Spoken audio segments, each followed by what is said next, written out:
मोहब्बत सब चीजों से ऊपर है। कितना खूबसूरत लिखा है।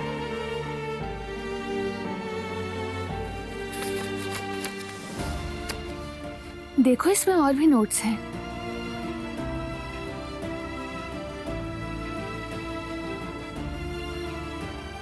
खुशकिस्मत हो तुम। ये तुम्हारी अम्मी की तरफ से तुम्हारे लिए एक तोहफा है।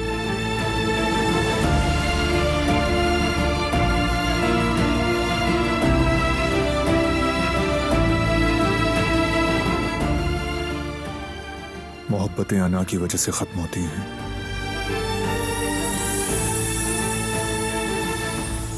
इंसान इस गम को कैसे बर्दाश्त करे।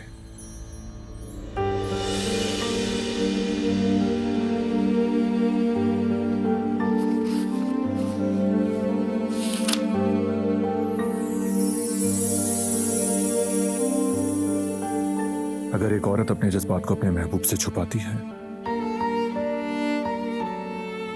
तो वो उसे हमेशा के लिए अपने दिल में रखने का खतरा मोल ले चुकी है।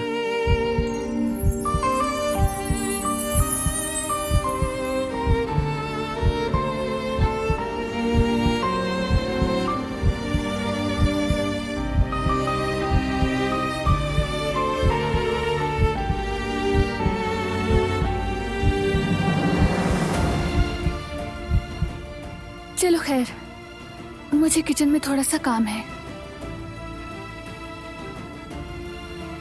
तुम थोड़ी देर उनकी यादों के साथ अकेले रहो, अच्छा लगेगा।